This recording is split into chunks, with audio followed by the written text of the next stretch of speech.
que, vous l'aurez remarqué ce soir, à un moment donné où notre débat paraissait quand même un petit peu tourné en rond, un élu, un homme qui a une carrière politique, c'est-à-dire très précisément la cible de la détestation nationale aujourd'hui, ceux que l'on conspue, les corrompus, enfin, pour en revenir à un thème récurrent dans notre culture nationale, qui a élevé le débat et qui nous est posé la question à laquelle nous sommes confrontés dans des termes qui nous obligent justement à nous remettre un peu en question.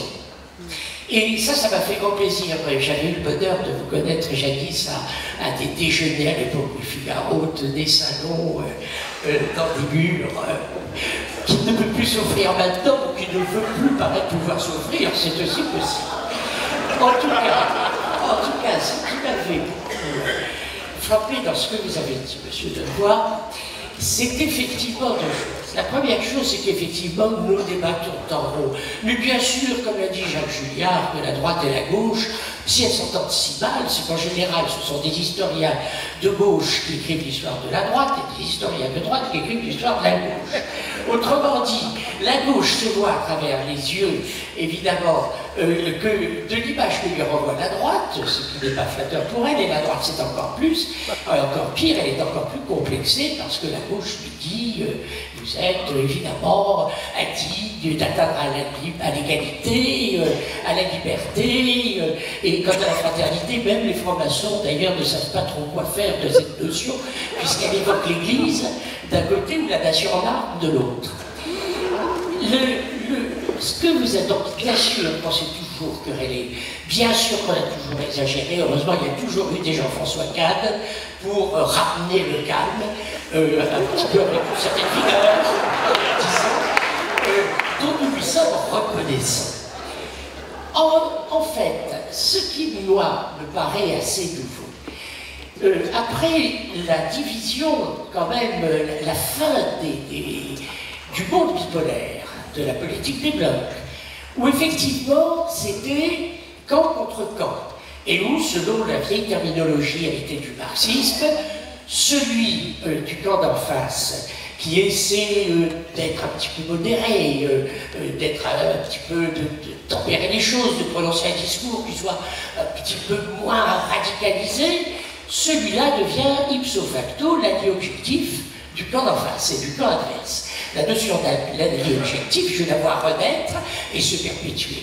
La dénonciation de la corruption, je la vois renaître et se perpétuer, avec parfois un peu trop d'arguments. D'ailleurs, il faudrait que les hommes politiques essaient d'éviter de donner trop d'arguments à ceux qui les regardent avec sévère déformement. Et puis le capitalisme, le débat sur le capitalisme qui a été évoqué par Jacques Généreux, tout ça, ce sont des constantes. Mais ce qui m'ennuie, c'est que depuis la fin des idéologies, en principe, on en a vu renaître d'autres. C'est que cette bipolarisation, aujourd'hui, revient sous une forme qui est le discours binaire. Et le discours binaire, c'est le discours du tout ou rien qui nous revient. C'est-à-dire, on l'a beaucoup entendu, c'est-à-dire, en effet, si tu n'es pas pour la mondialisation, tu es pour le souverainisme. Si tu n'es pas pour le souverainiste, tu es pour la mondialisation. Et cette radicalisation, si vous voulez, des discours, je voudrais essayer de la comprendre. Je voudrais essayer de la comprendre parce que je ne suis pas en train de plaider pour le centre, hein. Pas du tout, là, je ne suis pas Bayrou Redivivus. D'ailleurs, il n'est pas mort. Et c'est pas du tout ça. C'est que je pense que nous sommes entrés, quelqu'un pourrait prononcer pour de complexité, dans une ère de la complexité, et que dans une période de complexité, eh bien, c'est la phrase que j'aimais bien de Raymond Aron, je me moquais de lui jadis, les choses sont plus complexes que ce qu'un peuple pense. Bon, autrement dit, il faut se renseigner, il faut s'informer, il faut avoir des informations précises. Savoir, par exemple, pour les mouvements migratoires, jusqu'à présent, ils sont très largement intra-européens. C'est fondamentalement des mouvements migratoires intra-européens auxquels nous sommes confrontés, et pas uniquement, comme on a tendance à le dire et à le voir, brusquement, une invasion dont quelqu'un de mauvaise foi m'a dit un jour, oui d'accord, l'invasion peut être plus complète, mais elle ne peut pas être plus invasion. La phrase est belle, mais il vaut la peine de la méditer. Parce qu'il y a aussi une certaine intolérance dans les deux camps. Intolérance de celui qui reçoit, mais intolérance quelquefois aussi de celui qui arrive avec des revendications, avec des ressentiments qu'il faut essayer de comprendre. On n'a pas dans le débat public la possibilité d'exiger que les interlocuteurs qui s'affrontent, chacun prenne en compte l'ensemble des paramètres. Mais de la part dans les médias, chez les intellectuels, mon voisin et ami et ancien chef a eu raison de dire que ces débats à la radio ou à la télévision, il y en a qui s'appellent les informés. Je tombe quelquefois assis dans ma chaise, parce qu'en fait d'information et d'informer, c'est pas du tout le cas, ou très rarement le cas. Or, on demande aussi aux gens d'avoir une opinion sur tout. Je me rappelle à une époque où j'avais une responsabilité vaguement d'une page du Figaro, j'avais demandé à des intellectuels, d'ailleurs, dont on a parlé ici, qui se prénomme Alain. Bon, je ne veux pas le nommer. Et il y avait eu un film, La dernière tentation du Christ, qui avait été diffusé, qui avait donné lieu à une protestation, une bombe mise dans une salle par des intégristes catholiques. Aussitôt, on avait demandé à cet intellectuel de venir mettre un commentaire dans la page, pleine page, d'ailleurs, c'était ce qui avait été prévu. Puis quand j'ai ouvert la page de l'époque, j'ai vu qu'il y avait un insert à l'intérieur de cette page avec l'opinion du même sur l'ours, le film L'ours. Alors je demande à la journaliste, je lui dis, il fallait me prévenir, pourquoi vous avez fait ça? Elle m'a dit, il m'a touché parce qu'au moment où on s'est séparés, il m'a dit, j'ai aussi une opinion sur l'ours. Eh bien, je n'ai pas tous les jours aussi une opinion sur l'ours. Et je pense qu'il vaut mieux, quand on ne sait pas, dire, bah oui, désolé, mais j'ai pas d'opinion. Ou alors, on est renvoyé à de l'idéologie.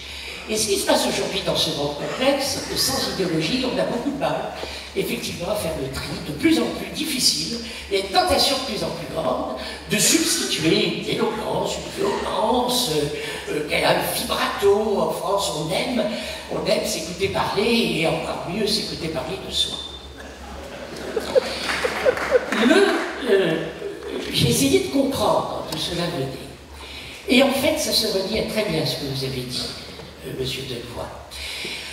En effet, la modernité est en train de bousculer les frontières. Il y a le problème du numérique qui soulève des questions de liberté publique fondamentale, des questions juridiques également énormes, auxquelles sont confrontés quelques spécialistes, quelques gens qui savent, qui publient des livres d'ailleurs, souvent qui ne nous aident pas beaucoup parce qu'ils sont très théoriques, très techniques et qui s'opposent.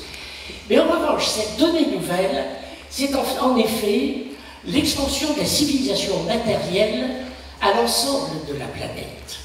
Benjamin Constant s'est angoissé de ce phénomène de la normalisation de l'ensemble de la planète et de l'ensemble du monde.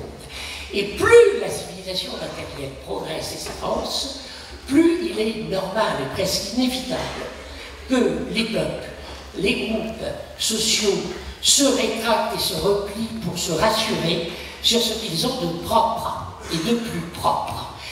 De propre, pas au sens moral, bien entendu, de propre qui leur appartient. C'est-à-dire, c'est toute la clé de la renaissance, la reviviscence, tout à fait étonnante, mais à l'échelle de la planète, et pas seulement de notre pays, de l'idéologie identitaire, de l'identitarisme, auquel d'ailleurs Joseph a consacré un essai extrêmement éclairant. Ce phénomène identitaire m'inquiète pourquoi? Parce qu'il y a l'identité que je me construis et qui, dans la perspective même des Lumières, est l'acte volontaire d'un individu qui pense avec sa raison universelle, l'individualisme universaliste. Je signale le livre d'Alain Touraine qui vient de paraître et qui est absolument admirable sur ce point. Eh bien, lorsque je me replie sur ce que j'ai de plus propre, c'est en général évidemment ce qui exclut les autres, et ce qui est l'identité ethnique ou l'identité religieuse.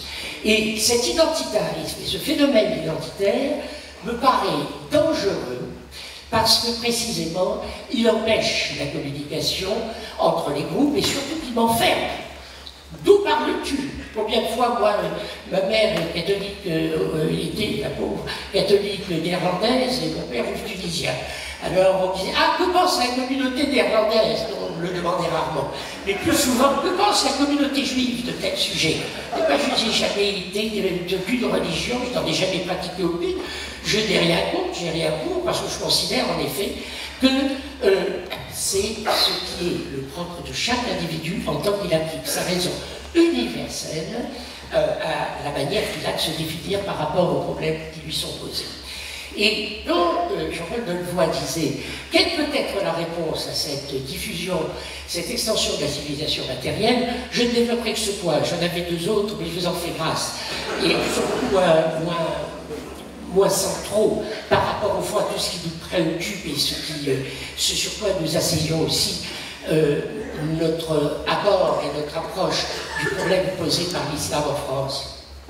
C'est que non seulement la France éclate en autant de groupes qu'elle comporte d'identités qui peuvent être territoriales, qui peuvent être sexuelles, qui peuvent être religieuses, qui peuvent être ethniques, mais contre cette explosion des identités, la nation elle-même est en passe de se définir de plus en plus à l'aune du concept identitaire, c'est-à-dire, au fond, aimons tous le même passé, nous revenons presque à nos ancêtres les Gaulois, or, bon, ça n'existe plus, soyons fiers de notre héritage. J'ai entendu l'expression, bon, mais si je suis héritier, je ne suis pas trop fier de ça, j'aime mieux finalement être le fondateur de la fortune que je pourrais avoir, et que je ne désespère pas d'ailleurs d'avoir.